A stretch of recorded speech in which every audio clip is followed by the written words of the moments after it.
로마서 3장. 그런즉 유대인의 나음이 무엇이며 할례의 유익이 무엇이냐.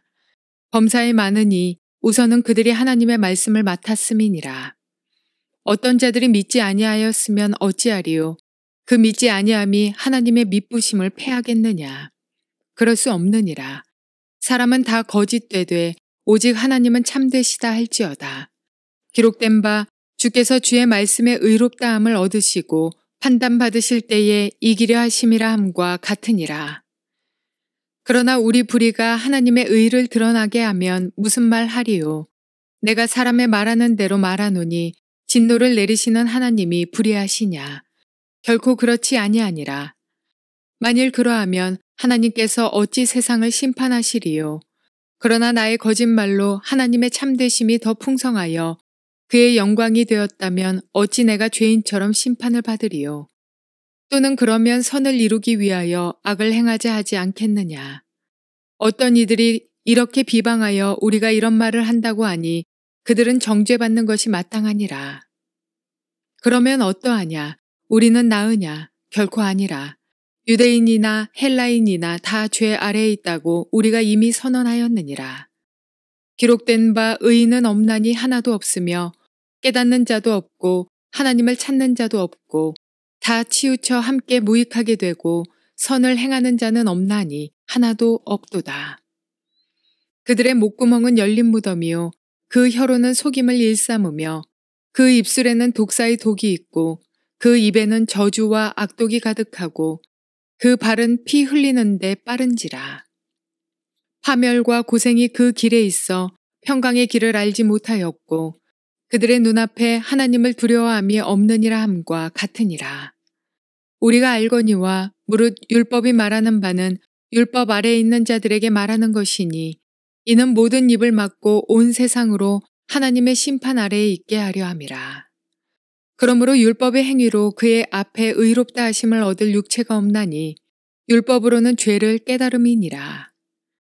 이제는 율법 외에 하나님의 한 의가 나타났으니 율법과 선지자들에게 증거를 받은 것이라.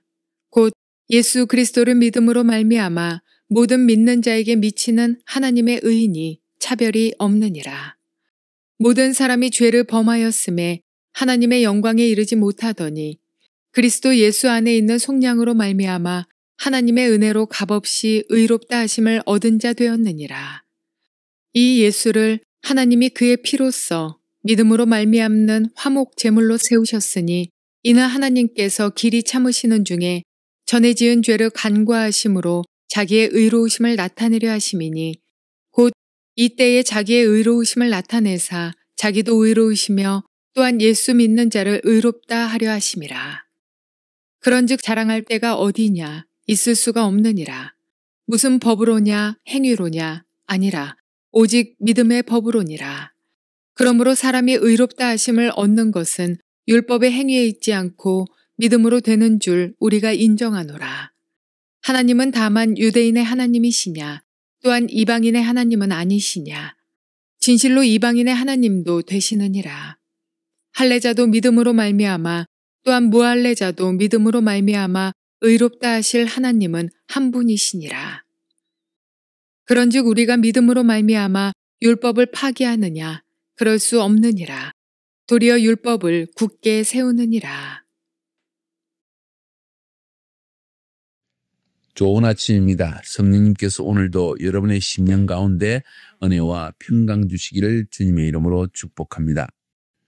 오늘은 로마서 3장 말씀을 통해서 하나님께서 우리에게 주시는 계시의 음성을 들을 수 있기를 바랍니다. 1장, 2장에서는 우리가 무엇을 들었나요?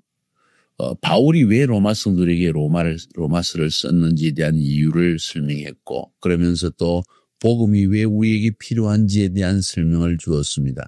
복음이 필요한 것에 대해서 두 가지를 이야기했습니다. 한 가지는 1장 18절부터 32절에서 이 세상이 하나님의 진노 아래에 있기 때문이다. 하나님의 진노를 피할 수가 없다. 그래서 하나님이 세상을 완전히 버려두셨다 하는 이야기를 했습니다.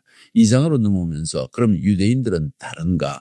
유대인들도 역시 하나님의 심판을 피할 수가 없다.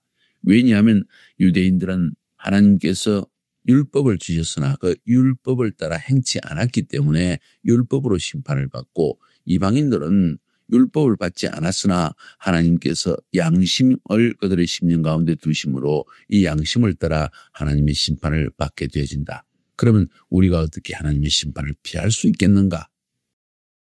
오늘은 그 3장에서 우리가 어떻게 심판을 피할 수 있는가? 그것은 복음밖에 없다 하는 이야기를 우리에게 들려주는 것이 로마서 3장의 이야기입니다. 저는 그래서 로마서 3장을 그냥 크게 두 단락으로 구분해 보았습니다. 3장 1절부터 8절까지, 그리고 3장 9절부터 31절까지 이렇게 크게 두 단락으로 구분해 보았습니다. 물론 세세하게 아주 작은 단락으로 많이 구분해 볼 수가 있지만, 이렇게 해서 바울이 우리에게 말하고자 하는 핵심 내용이 무엇인지를 저는 여러분에게 전달해 드리기를 원합니다. 먼저 3장 1절부터 8절까지의 말씀을 보면, 첫 부분인 1절부터 8절까지에서 바울은 계속해서 유대인의 죄를 고발하고 있습니다. 이 장에서 무슨 이야기를 했나요? 유대인들도 역시 하나님의 심판 아래에 있다 하는 내용이었습니다. 그러면서도 1절에 보니까 유대인이 되는 것이 유익이 있다는 것입니다. 유대인이 된다는 것은 다른 이방인보다 나은 점이 있다. 많은 유익이 있지만 그 가운데서도 가장 큰 유익은 무엇이냐? 하나님의 말씀을 맡았다는 것입니다. 하나님의 말씀을 맡았다. 이것은 율법을 하나님이 주셨다 하는 것을 그것만 의미하는 것이 아닙니다. 하나님의 계시를 맡았다는 것입니다.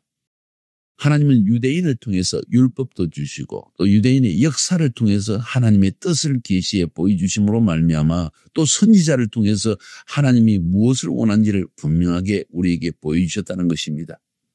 다시 말해서 하나님은 유대인을 택하실 때 유대인을 통하여 하나님을 계시하기를 원하셨다는 것입니다. 그래서 유대인이 된다는 것 자체가 하나님을 보여주는 귀한 통로가 되어진다는 점에서 유익이 있다는 것입니다.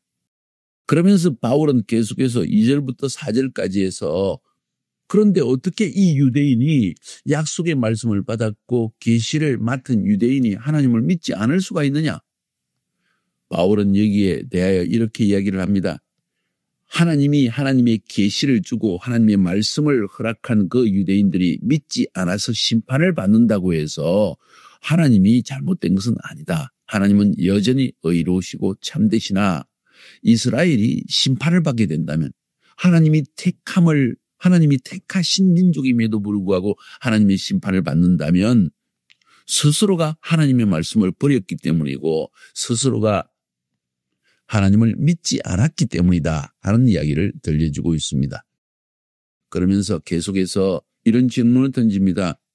유대인의 불순종 때문에 하나님께서 예수님을 십자가에서 대속의 죽음을 죽게 하시고, 이렇게 유대인이 불의하기 때문에, 유대인이 하나님께 불순종해서 오히려 하나님의 공의로운 사랑이 십자가 위에서 나타났다면 오히려 유대인에게 상을 줘야 되는 게 아니냐. 다시 말해서 유대인들이 하나님께 순종했다면 하나님의 십자가의 공의로운 사랑이 나타나지 않았을 것이니까 유대인들이 불순종하는 데 대해서 상을 줘야 되지 않느냐. 참 궤변이죠. 그러니까 바울이 말도 안 되는 소리다. 예수님을 십자가에 못 박은 것은 너희들의 죄다.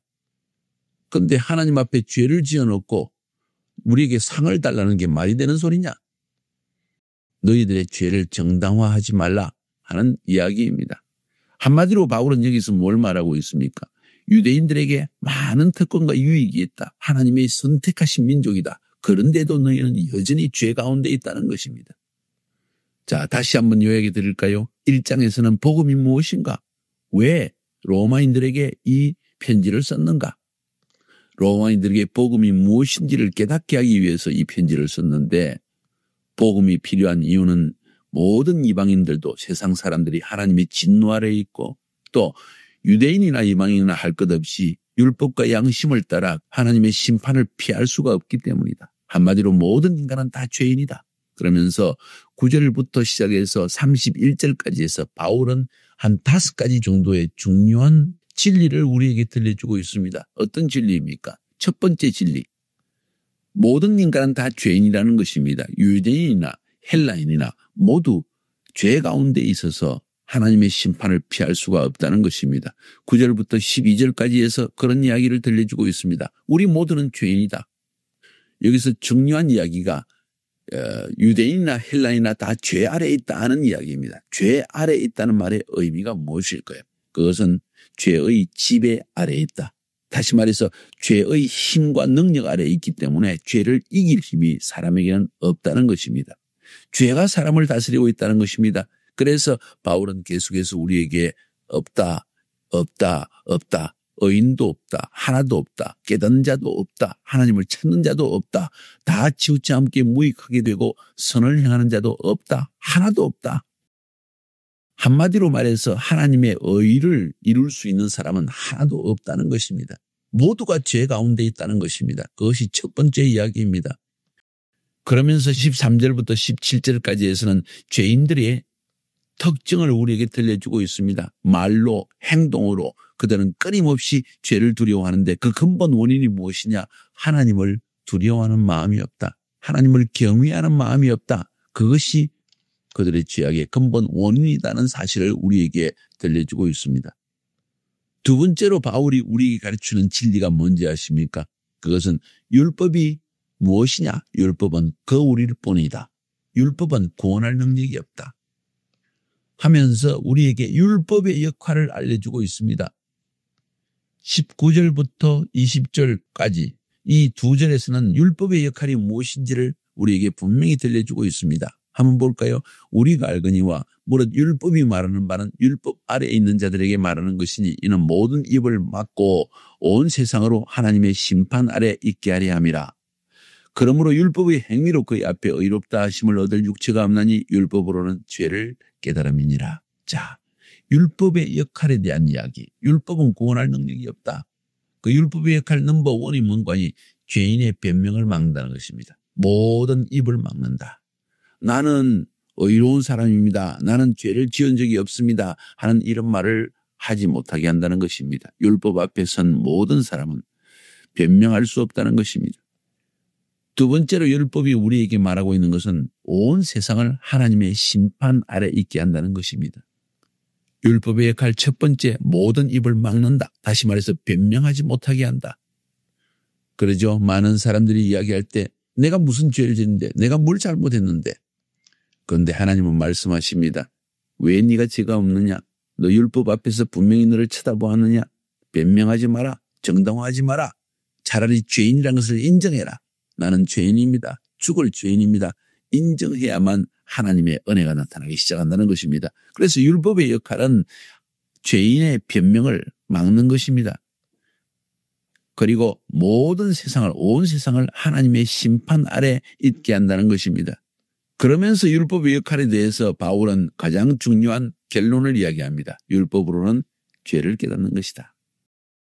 쉽게 말해서 율법이 너희들을 구원하는 것이 아니라는 것입니다. 20절에서 그러므로 율법의 행위로 그의 앞에 의롭다함을 얻을 육체가 없나니 율법으로는 죄를 깨달는 것이다. 그래서 바울은 여기에서 19절, 20절 두 절에서 율법의 역할을 이야기하면서 율법은 구원할 능력이 없다. 율법은 오히려 죄를 깨닫게 하는 것일 뿐이다. 이렇게 바울은 우리에게 먼저 우리 모두는 죄인이다. 그리고 두 번째로 율법은 우리를 구원할 능력이 없다 하면서 세 번째로 중요한 선언을 하고 있습니다. 중요한 진리를 가르치고 있습니다. 무엇인가 하니 율법의 행위로는 그렇기 때문에 의롭다함을 얻을 사람은 아무도 없다.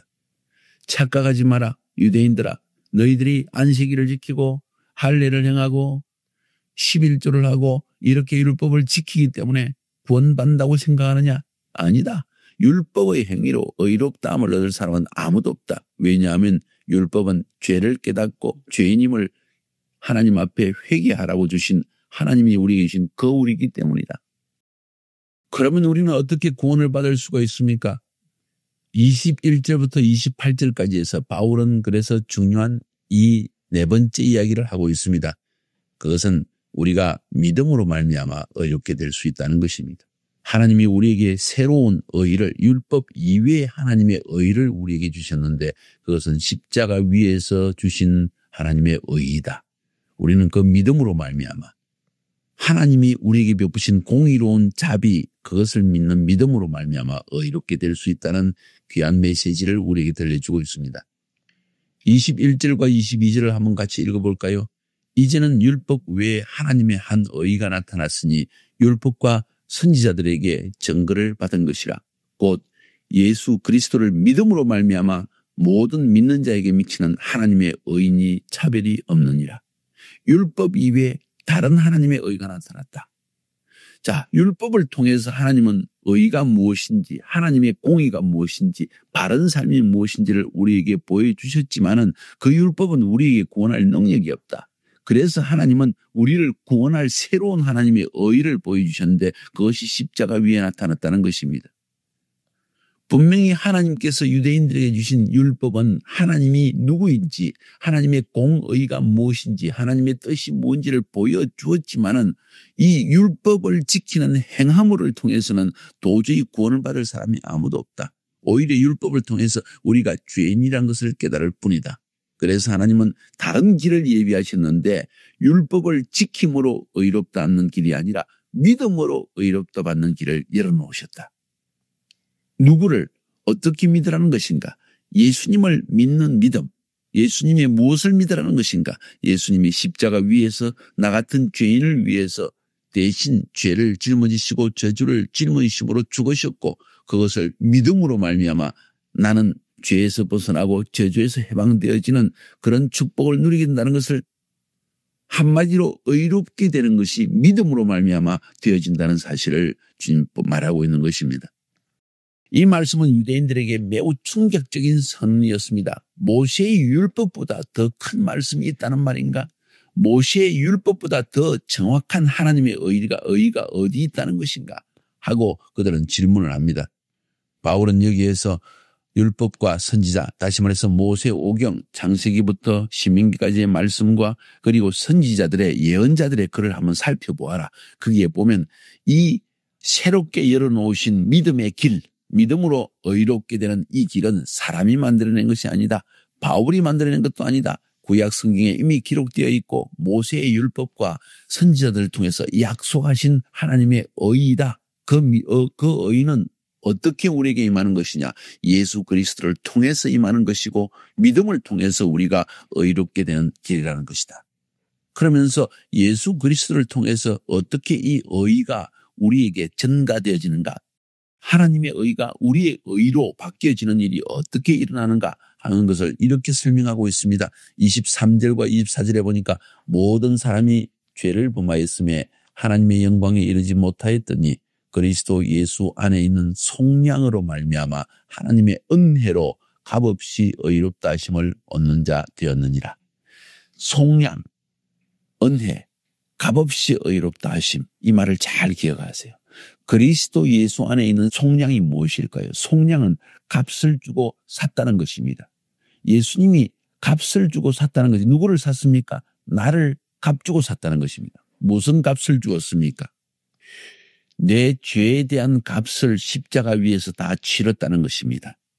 내가 받아야 할 심판을 대신 받으시고 내가 받을 저주를 대신 받으심으로 말미암아 내가 하나님의 심판과 저주를 벗어날 수 있는 길을 열어놓으셨는데 그것이 십자가 위에서 나타난 하나님의 의라는 것입니다. 그 의는 이제는 내가 율법을 지킴으로 의롭게 되는 그런 의로움이 아니라는 것입니다. 은혜로 얻는 의로움이라는 것입니다.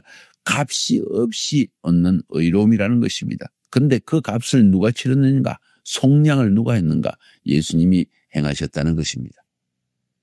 그래서 바울은 계속해서 어떻게 우리가 이렇게 믿음으로 의롭다함을 받게 되었는지를 자세히 설명합니다. 어떻게 설명합니까? 25절부터 28절까지를 보세요. 이 예수를 하나님이 그의 피로서 믿음으로 말미암아 화목제물로 세우셨다. 예수님을 화목제물로 세웠다는 것입니다. 하나님과 죄인 사이에 하나님과 화목할 수 있는, 죄인은 하나님과 화목할 수가 없습니다. 하나님은 죄를 보시면 사람을 죽여야만 하는 것입니다. 그런데 그 하나님과 죄인 사이에 화목제물을, 다시 말해서 값을 치를 수 있는 제물을 드렸는데 그것이 예수라는 것입니다. 다시 말해서 인간은 자기의 힘으로 율법을 지킬 능력이 없고 그래서 율법으로 말미암아 구원받을 능력이 없고 우리가 선한 행위를 함으로 구원받을 능력이 없기 때문에 우리의 이 자신을 구원할 수 있는 능력이 없는 것을 보시고 하나님이 공의로운 자비를 제다카를 보여주셨는데 그 자비의 길, 그것은 바로 믿음의 길이라는 것입니다. 하나님이 나 같은 죄인을 위해서 내 죄값을 지르기 위해서 내 죄와 저주를 십자가 위에서 예수님에게 다 부으심으로 말미암아 그는 죽으셨고 그는 하나님 앞에 우리와 하나님 사이를 화목케 하기 위한 제물로서 죽으셨다. 그래서 나는 그것을 믿음으로 구원받을 수 있다. 이 믿음의 길을 하나님이 새롭게 열어놓으셨다는 것입니다. 그래서 바울은 이렇게 이야기합니다. 25절에 어떻게 의롭다함을 받는가? 바로 믿음으로 말미암아 의롭다함을 받는 것이다. 왜냐하면 예수님이 피로 말미암아 우리 같은 죄인을 위해서 화목 제물로 하나님께 드려졌기 때문이다. 그래서 예수님의 십자가는 무엇입니까? 의롭다함을 얻을 수 있는 새로운 길이라는 것입니다. 그 새로운 길을 우리가 어떻게 걸어갈 수 있습니까? 믿음으로만 걸어갈 수 있다는 것입니다. 결코 단순히 율법을 지켜서 구원을 받을 수 있는 길이 아니라 하나님께서 십자가 위에서 이미 이루어 놓으신 그 길을 걸어감으로 말미암아 의롭다함을 받을 수 있는데 그것은 우리의 행위로서 우리의 노력으로서 얻을 수 있는 구원의 길이 아니라 믿음으로만 얻을 수 있는 새로운 길을 하나님이 열어놓은 것이다. 바울이 여기서 말하는 것이 무엇입니까? 모든 인간은 죄인이라는 것입니다. 율법은 우리를 구원하는 것이 아니라 우리가 죄인이라는 것을 깨닫게 하는 것이다. 그런데 이 율법 이외에 다른 길을 구원받는 진짜 길을 열어놓으셨는데 그것은 십자가 위에서 하나님이 열어놓으신 믿음의 길이다. 그러면서 바울은 중요한 선언을 또 마지막으로 하고 있습니다. 그것은 하나님은 유대인의 하나님일 뿐만 아니라 이방인의 하나님이시다. 29절, 30절, 31절을 읽어볼까요? 하나님은 다만 유대인의 하나님이시냐? 또한 이방인의 하나님은 아니시냐? 진실로 이방인의 하나님도 되시느니라. 할례자도 믿음으로 말미암아 또한 무할례자도 믿음으로 말미암아 의롭다 하실 하나님은 한 분이시니라. 그런즉 우리가 믿음으로 말미암아 율법을 파기하느냐? 그럴 수는 없느니라. 도리어 율법을 굳게 세우느니라. 여기서 중요한 주제는 하나님은 유대인의 하나님일 뿐만 아니라 이방인의 하나님도 된다는 것입니다. 유대인이든 이방인이든 할 것 없이 모두가 오직 율법으로가 아니라 믿음으로만 의롭다 함을 준다는 것입니다. 그러면 율법의 역할이 무엇일까요? 왜 하나님이 율법을 주셨습니까? 구원받지 못할 율법을 왜 주셨습니까? 그것은 율법으로 말미암아 죄를 깨닫고 내가 하나님 앞에 나의 능력으로 나의 힘으로는 결코 율법에 나타난 하나님의 의를 성취할 수 없다는 것을 깨달아 알고 이제는 십자가 위에서 믿음으로 구원을 얻게 하기 위한 것이 율법의 목적이다.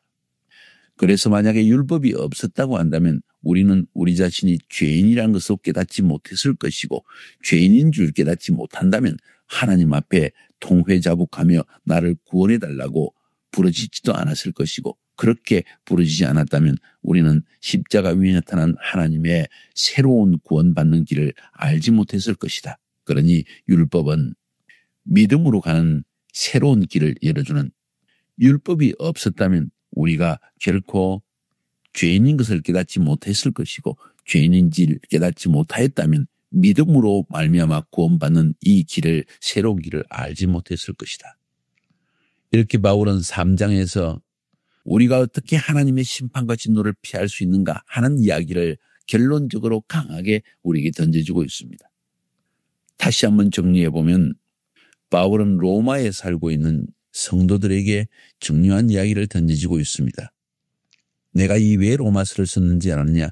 그것은 유대인들과 이방인으로 섞여 있는 로마 가정교회 안에 문제가 일어났기 때문이다. 무슨 문제인가? 유대인들은 하나님이 택한 백성이요 율법을 지키기 때문에 우리는 율법을 지킴으로 구원받는다는 이야기를 하고 있고 이방인들은 아니 예수 믿으면 구원받는다고 했는데 그게 무슨 소리냐 하는 혼동이 일어났고 그래서 바울은 여기에서 율법의 역할이 무엇이며 왜 믿음으로만 구원받을 수 있는지에 대한 중요한 설명을 우리에게 던져주고 있는 것입니다. 한마디로 사도 바울은 율법으로는 구원받을 수 없다. 율법은 우리가 하나님 앞에 죄인이라는 것을 깨닫게 하는 그 우리일 뿐이다. 그 율법 앞에서 우리는 죄인이라는 것을 깨닫고 통회자복하고 회개하고 결국은 하나님 나에게 자비를 베풀어 주십시오 할 때 하나님은 십자가 위에서 예수 그리스도에게 우리의 죄와 우리의 저주와 우리가 받아야 할 심판을 다 넘기시고 죽게 하셨다. 그 예수를 우리가 이제는 믿음으로 말미암아 구원을 받는 것이다. 우리의 힘과 능력으로 율법을 지킴으로 구원받는 것이 아니라 이제는 예수를 믿음으로 말미암아 구원받는 새 길을 열어놓으셨다.